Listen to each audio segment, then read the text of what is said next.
Listo. Ahora, una pregunta. ¿Por qué razón la biopelícula dental no se forma en superficies orgánicas? Es decir, en la encía, en la piel. ¿Por qué no se forma una biopelícula en esas superficies?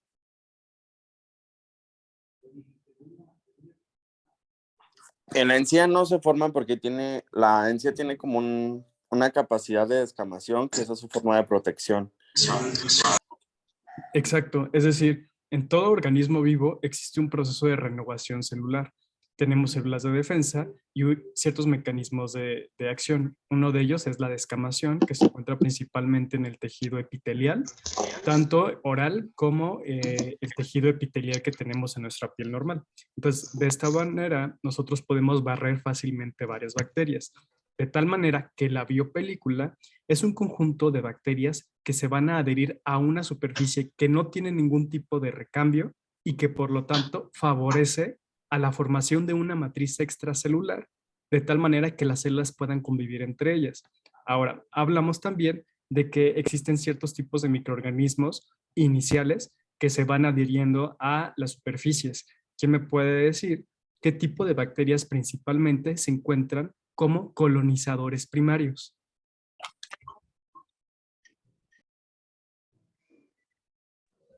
Los Streptococcus. Ajá, que son principalmente bacterias gram positivas, Aerobias. negativas, aerobias, gram positivas o gram negativas. Positivas. Gram positivas, exacto. Entonces, si al principio llega un Streptococcus, un Staphylococcus a una superficie dental y el paciente no tiene las técnicas correctas de higiene, comienzan a agregarse otras bacterias. Al agregarse estas bacterias, también hablamos que existe un cambio en el genotipo de las bacterias. Entonces, cuando una bacteria está cambiando su ambiente, favorece a que otras bacterias lleguen. Entonces, después del colonizador primario, ¿qué tipo de bacteria va a llegar? ¿Cómo le denominamos? Una bacteria Puente. puente, exacto. Principalmente es de un complejo naranja, que vamos a ver más adelante en unas diapositivas. Y por último, ¿cuáles son las últimas bacterias que se van a adherir a la biopelícula dental? Las anaeróbicas, y esas son las más agresivas. Exacto. ¿Qué son las que ocasionan la enfermedad periodontal? ¿Cuáles enfermedades a grandes rasgos forman parte de la enfermedad periodontal? La gingivitis y la periodontitis. Muy bien. Principalmente están asociadas tres tipos de bacterias del complejo rojo de Sokransky, que son las encargadas de desencadenar este problema periodontal, de tal manera que cuando uno de nuestros pacientes presenta una gingivitis crónica o una periodontitis, estamos hablando de una biopelícula que lleva más de un mes que no se ha eliminado correctamente. ¿Estamos de acuerdo? Sí, doc. Muy bien, ahora también hablamos del tema médico.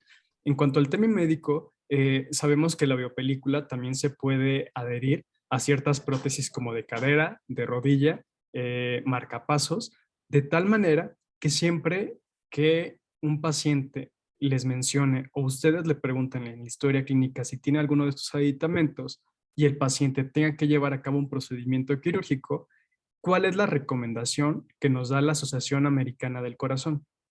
Realizar profilaxis antibiótica. Exacto. Entonces, ¿cuál es el antibiótico ideal que se le debe de recetar a un paciente que requiere profilaxis antibiótica?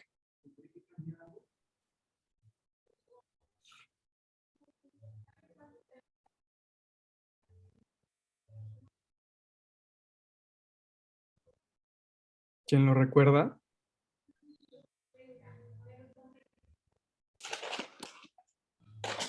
Creo que puede variar. La amoxicilina, doctor.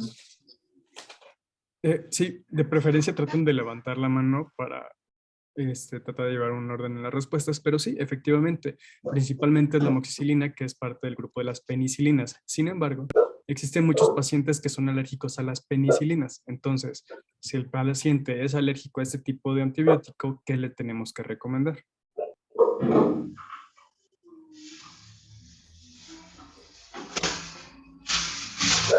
Cefalexina. Cefalexina, exacto. Anteriormente, la Asociación Americana del Corazón o mexicana recomendaban la clindamicina como un sustituto de la amoxicilina en pacientes que son alérgicos a las penicilinas. Sin embargo, la Asociación Americana del Corazón ya mencionó que ya no se debe utilizar la clindamicina por principalmente su secuela de uso prolongado, que es la colitis pseudomembranosa. Muy bien. Eh, Me parece que nos quedamos justo ahí en esta parte de la clase pasada, ¿cierto? Sí, doctor, nos quedamos en la tabla donde venían especificadas las dosis de amoxicilina, de penicilina y de todo eso. Y ahí fue lo último donde nos quedamos. Ok, perfecto. Permítame compartir pantalla para continuar con la clase.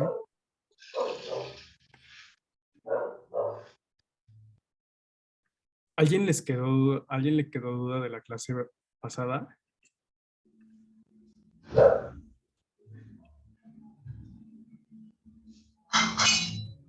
Otra pregunta que les quería hacer. ¿Recuerdan qué es el sense quorum? Quorum.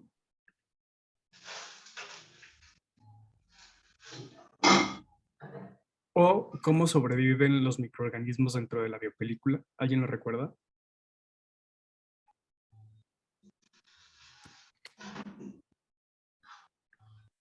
Sí, doctora.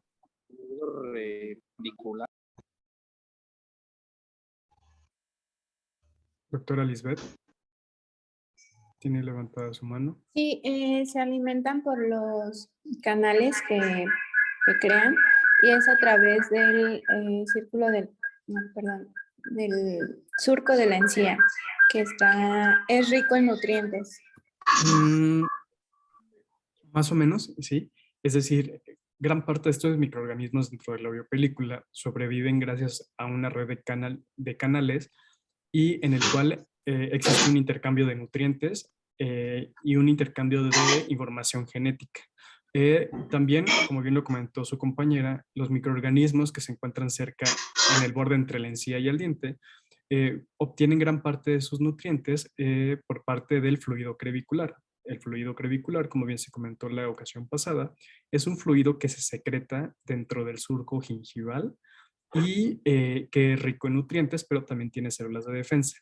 Es importante que sepan que este fluido crevicular va a aumentar en base al grado de inflamación que presenta el paciente. Es decir, va a haber una diferencia entre un exudado del fluido crevicular y el otro término que estoy buscando es exudado y, permítame un momento, olvidé la otra palabra, exudado y trasudado. Entonces, el exudado generalmente se va a dar en pacientes que ya tengan cierto grado de inflamación y el fluido crevicular va a aumentar en su cantidad, porque evidentemente se requieren más células de defensas en un tejido inflamado que en un tejido sano. ¿Ok?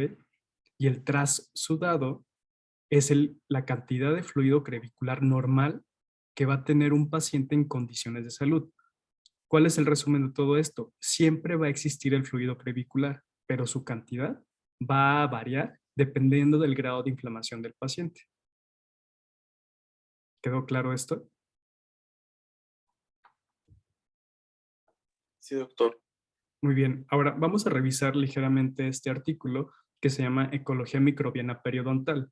Este artículo fue realizado por un doctor que se llama Sokransky, el cual realizó un estudio en el cual pudo determinar y clasificar las bacterias que se encuentran dentro de la biopelícula dental. Para ello, estableció un término que se llama ecología microbiana. Dos personas levantaron la mano. Doctora Liz y doctora Valentina. No, yo me equivoqué, doctor, perdón. Ok, doctora Valentina.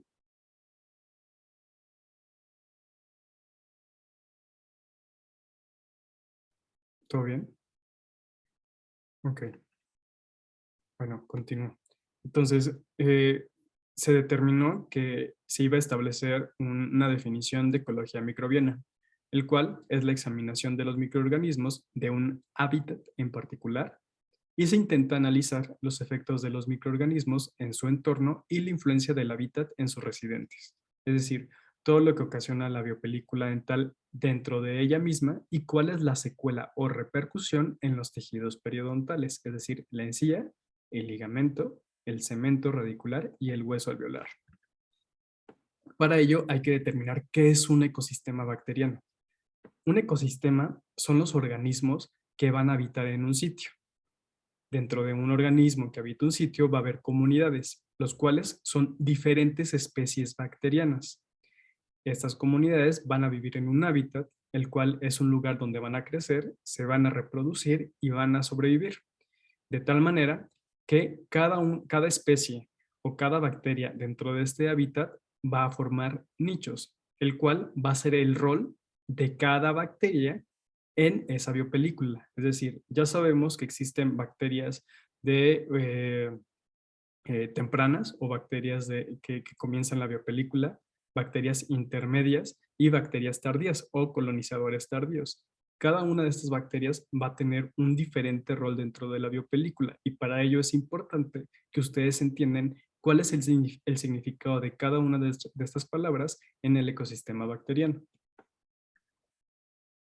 Para ello, en este artículo del Dr. Sokransky se establece una palabra o una definición que se llama sucesión bacteriana. Entonces, principalmente dentro de la biopelícula dental van a existir dos tipos de sucesiones, una sucesión autogénica y una sucesión alogénica. La sucesión autogénica van a ser las bacterias iniciales que van a modificar el ambiente para promover un intercambio de la población bacteriana. Ustedes díganme, en base a lo que ya revisamos la clase pasada, ¿qué bacterias se encargarían de una sucesión autogénica?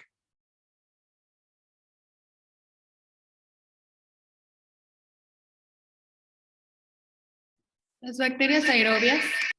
Exacto. Entonces, las bacterias aerobias, que son los colonizadores primarios, van a promover que existan cambios en el ambiente y van a favorecer a que lleguen las bacterias intermedias y las bacterias tardías o colonizadores tardíos. En cambio, la sucesión halogénica va en referencia a los cambios ambientales que se dan alrededor de la boca y que pueden ocasionar un cambio dentro de la biopelícula. ¿Queda esto claro? Si yo, Luis Eduardo, tengo un ambiente oral con un pH establecido, pero por situaciones sistémicas existe un cambio en el pH, evidentemente mis condiciones sistémicas van a causar una alteración dentro de la biopelícula. Entonces, la sucesión autogénica es los cambios bacterianos que tienen entre ellas para favorecer mayor adherencia bacteriana y la sucesión halogénica son los cambios individuales del paciente o del individuo que generan un cambio dentro de la biopelícula. ¿Queda claro esto?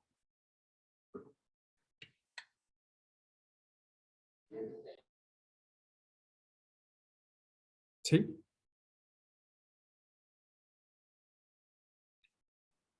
Sí, doctor. Muy bien. Entonces, ¿cuál es el ejemplo de una asociación bacteriana principalmente autogénica? Pues básicamente la enfermedad periodontal, como la gingivitis. Para ello, o para descubrir, para describir la relación entre la biopelícula dental con la enfermedad periodontal, el doctor Loe y sus colaboradores realizaron un estudio a sus estudiantes. Para ello, eligieron 28 estudiantes y les indicaron que suspendían el uso del cepillo de dientes, de tal manera que existió una acumulación de biopelícula entre 10 y 21 días en estos pacientes, de tal manera que cuando ellos no se cepillaban y comenzaron a acumular estos microorganismos, desarrollaron inevitablemente gingivitis. Posterior a esto y de descubrir la relación de la biopelícula con la enfermedad periodontal, se reincorporaron los aditamentos de higiene.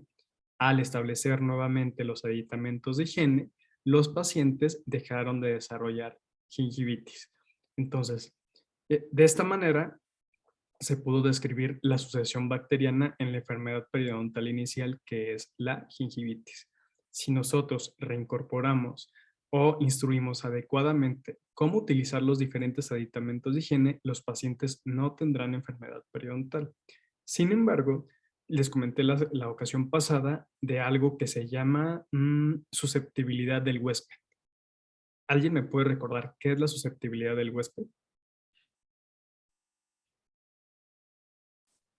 Sí, doctora Liz.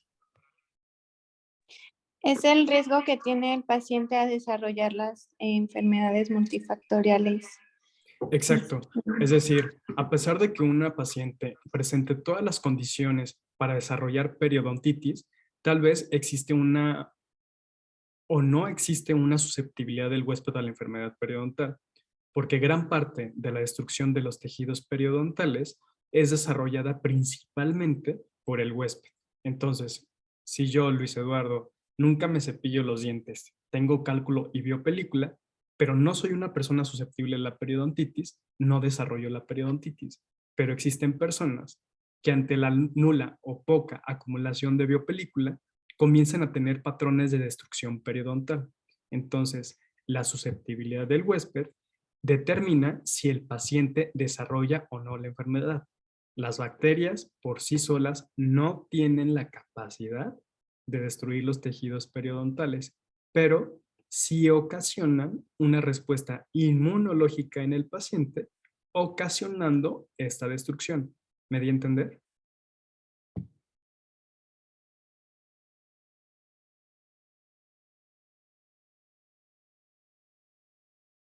¿Sí? ¿Puede volver a repetir? ¿Lo puede repetir?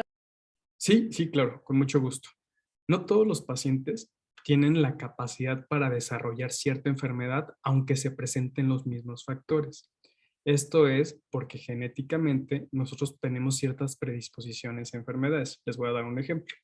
Existen personas que tienen un alto consumo de glucosa, sin embargo, no presentan una susceptibilidad tan alta a la enfermedad. Entonces, probablemente, a pesar de que consuman altas cantidades de glucosa, no desarrollen diabetes. Pero existen personas que genéticamente sí son susceptibles a desarrollar cierta enfermedad y ante el poco consumo de glucosa o inclusive en el nacimiento ya desarrollan la enfermedad. Lo mismo pasa con la enfermedad periodontal. A pesar de que ustedes vean a un paciente con mucho cálculo y mucha biopelícula, tal vez ese paciente no es susceptible a esas bacterias. Por lo tanto, a lo mucho desarrolla gingivitis, pero no periodontitis. Pero existen otras personas que genéticamente sí son muy susceptibles a cierta bacteria y cuando se presenta en boca, comienzan con una destrucción periodontal temprana. A esto, antes, en una clasificación de 1999 de la Asociación Americana de Periodoncia, se le denominaba periodontitis juvenil. Entonces, en la periodontitis juvenil eran pacientes jóvenes que tenían poca biopelícula o poco cálculo, pero presentaban una destrucción periodontal rápida. Esto se debe a que este paciente es muy susceptible a la enfermedad periodontal por cuestiones genéticas. Y también en esa misma clasificación del 99 existía algo que se llamaba periodontitis crónica, en la cual son pacientes adultos que tardaron mucho tiempo en desarrollar la enfermedad porque no eran tan susceptibles a la enfermedad. Hoy en día ya no contamos con una clasificación de periodontitis juvenil o periodontitis crónica. Se basa en estadios en grados, pero eso es algo que ustedes van a ver hasta el siguiente semestre.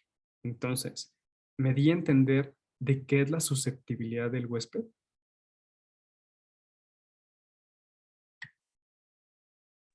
Sí, profe. Sí, ¿Sí? doctor. Ahora, Sí, doctor. a pesar de que ya conozcamos qué es la susceptibilidad del huésped, nosotros no podemos disminuir nuestros esfuerzos porque el paciente no tenga un control de biopelícula dental excelente. Al no saber la susceptibilidad de cada paciente, es importante que en todos sus pacientes realicen un sondaje periodontal, que posteriormente les explicaremos en clínica, y que tengan los hábitos correctos de higiene. Cómo determinar la presencia de biopelícula dental y qué aditamentos de higiene utilizar en base a las necesidades clínicas de cada uno de sus pacientes. Y eso es algo que vamos a ver hoy. ¿Alguna pregunta hasta aquí?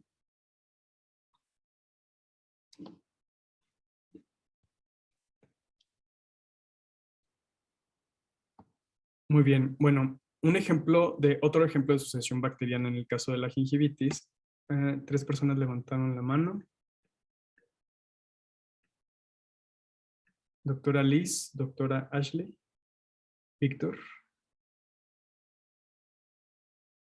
Sí, Víctor. Doctor, ¿qué es lo que hace más propensa una persona u otra a la gingivitis? ¿Cómo se llama Sí, gingivitis o periodontitis.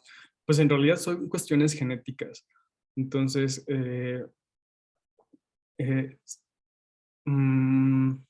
por ejemplo, existe un estudio, si mal no recuerdo, de de una revista que se llama Periodontology 2000, en el cual indica que los pacientes que son más propensos a la enfermedad periodontal tienen niveles incrementados de un tipo de interleucina, el cual es una proteína que desencadena la reacción inflamatoria. Entonces, cuando se desencadena esta reacción inflamatoria, se activan unas células específicas para la resorción ósea, que son los osteoclastos. Entonces, estos osteoclastos ayudan a la eliminación del tejido óseo. Entonces, eso es lo que se ha encontrado en pacientes muy susceptibles, altos niveles de interleucina.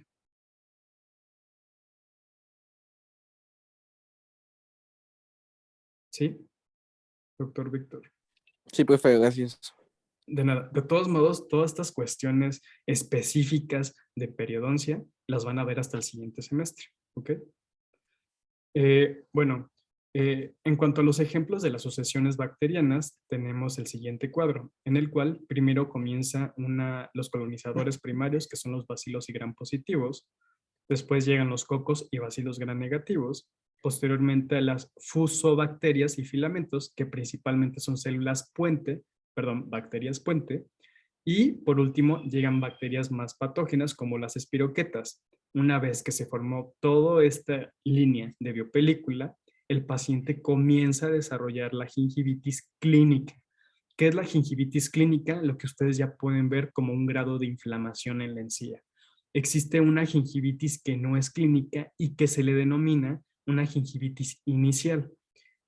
¿Cuáles creen ustedes que sean las diferencias entre una gingivitis clínica o temprana y una gingivitis inicial que no se ve clínicamente?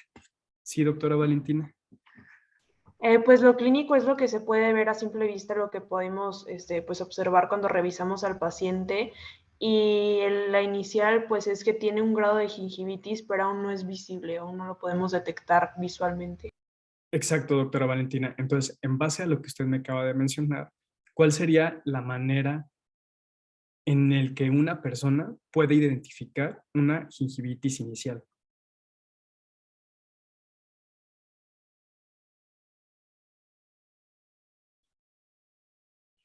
Dos personas más levantaron la mano. Doctora Sheila. Pues bueno, yo creo que es por cómo se siente el paciente, ya No. expresamente que el paciente diga. Doctora Fernando.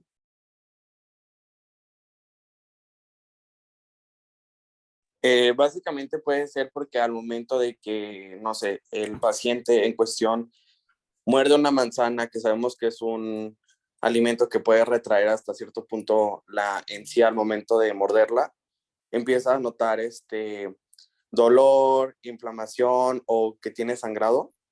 No, al haber ya sangrado, doctor Fernando, ya estamos hablando de una gingivitis clínica, porque ya existe un signo y un síntoma. Entonces, el ejemplo que me está dando no es la respuesta correcta. Doctora Blanca.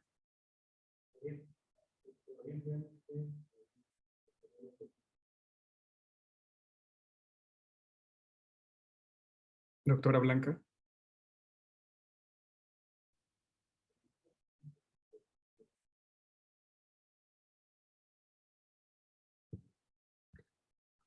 Doctora Angélica.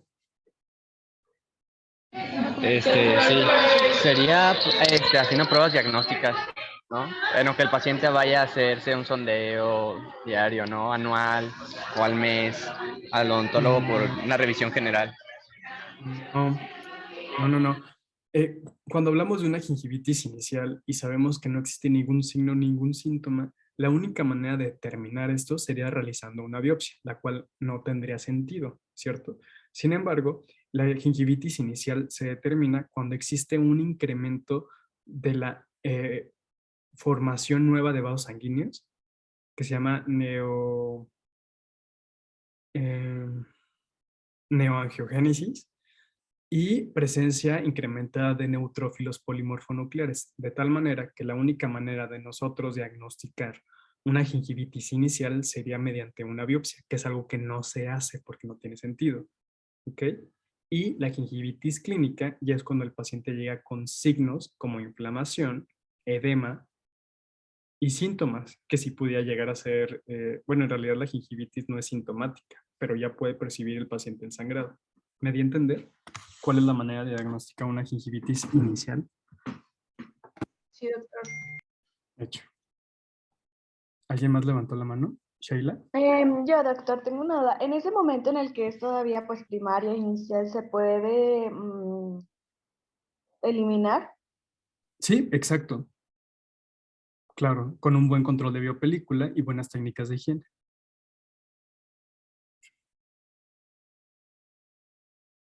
¿Ok?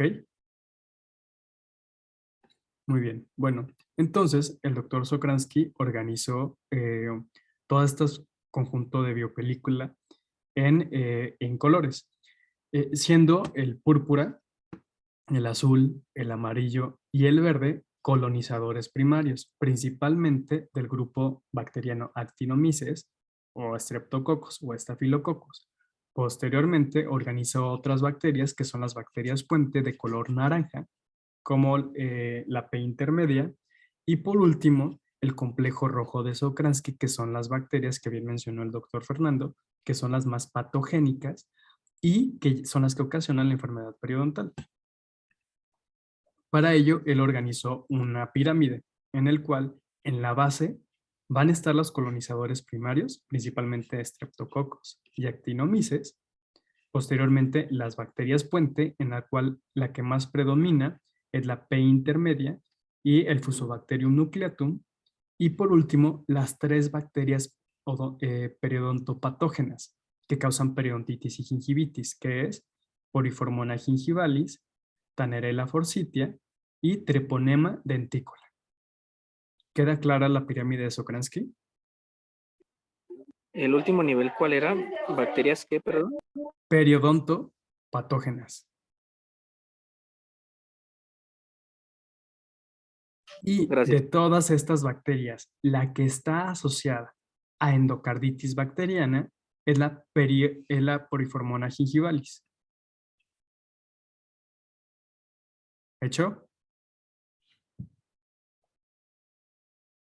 ¿La poriformona que está asociado, perdón? A la endocarditis bacteriana.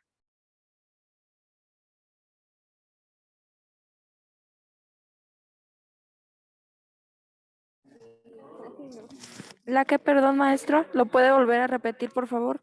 Sí, la Poriformona gingivalis es la bacteria asociada con la endocarditis bacteriana. Por eso, cuando nosotros tenemos un paciente con enfermedad periodontal que tiene destrucción de hueso, es importante quitar la biopelícula supragingival y si va a llevar a cabo un procedimiento quirúrgico, realizar la profilaxis antibiótica para evitar la diseminación de las bacterias periodontopatógenas a el sistema circulatorio sanguíneo. ¿Han estado hilando todo lo que hemos visto con la salud sistémica? ¿Sí ha quedado claro la importancia?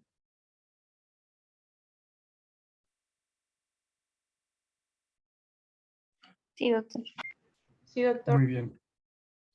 Y este es un pequeño cuadro de un libro que se llama Linde, que es de periodoncia, y explica más o menos cómo se empieza a formar o cómo está organizada esta biopelícula con colores. Entonces, en la parte inicial, bueno, este caso es con un implante dental, pero imaginemos que en vez de un implante dental, esta superficie es un diente. Entonces, primero se empieza a formar en la parte del implante lo que es la materia alba y la película adquirida, que es un conjunto de proteínas que promueven la colonización primaria por medio de actinomyces. después llegan los del complejo amarillo, posteriormente llegan los del complejo verde, y de los colonizadores primarios, los últimos que llegan son los del complejo púrpura, y aquí están todas las bacterias asociadas. Posteriormente, llegan los colonizadores tardíos, que primero son los colonizadores puente o intermedio, que son del complejo naranja, y aquí están enlistadas las bacterias. Y por último, las bacterias periodontopatógenas, principalmente espiroquetas, como ustedes pueden determinar en la forma que se ve en la imagen, y que están en conjunto con las células epiteliales de la encía. Cuando esto está en conjunto con las células epiteliales de la encía, inducen al proceso inflamatorio que corresponde a gingivitis y posteriormente a periodontitis. ¿Queda clara la imagen?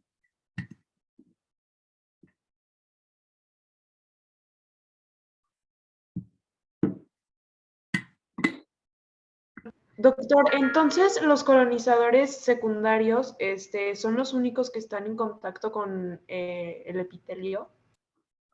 Podría ser, sí. Bueno, en cuanto no existe como tal un término como un colonizador secundario, sino un colonizador, se diría intermedio principalmente. ¿Habla usted del complejo naranja? ¿O del rojo? Sí, doctor. Bueno, el último que dijo, no me quedó muy claro. Ah, bueno, ajá, el rojo, el complejo rojo, se le denomina como un colonizador tardío. Al naranja generalmente se le asocia como un colonizador puente. Y a los complejos amarillo, azul, verde y morado como un colonizador temprano.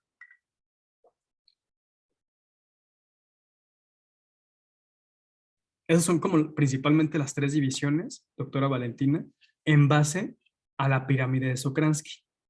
¿Ok? Tempranos, que son los de la base, puente, que son los del medio, y tardíos, los que están en la punta. Sin embargo, esto es acorde a la pirámide del doctor Sokransky.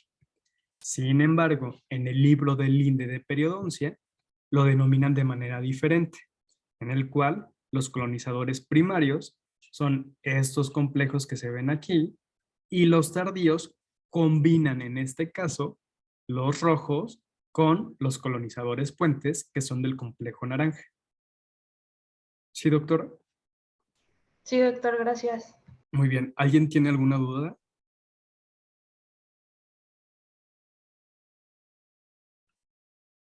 ¿No? Muy bien. Bueno, entonces vamos a comenzar a ver cómo podemos eliminar y controlar la biopelícula dental. Para esto existen medios mecánicos, que son los más efectivos y es nuestro gold estándar, y los medios químicos, que solo ayudan de manera adicional, más sin embargo, por sí mismos no tienen la capacidad para remover la biopelícula. Entonces, en cuanto a los medios mecánicos, la más común son las técnicas de cepillado, en la cual existen diversos tipos de técnicas de cepillado, que es la circular o rotacional, la técnica de Bass, Charters, Stillman, Stillman modificado, técnica horizontal, uso de cepillos interproximales e hilo dental y otros aditamentos de higiene. Todo eso lo vamos a terminar de ver hoy. Comenzamos con las técnicas mecánicas de cepillado, en el cual, bueno, el objetivo es eliminar y evitar la formación de la biopelícula dental, limpiar los dientes que tengan restos de alimentos, estimular los tejidos gingivales y aportar fluoruros al medio bucal por medio de la pasta dental. Adicional a las técnicas de cepillado de manera profesional, que es algo que no hace el paciente, se puede retirar la biopelícula con curetas. Las curetas son instrumentos usados para el debridamiento de la biopelícula sub- y supragingival y alisado de la raíz del diente. Entonces, ¿qué es un debridamiento? El debridamiento, por definición, es la eliminación de la biopelícula de la superficie dental y del tejido gingival. Solo biopelícula.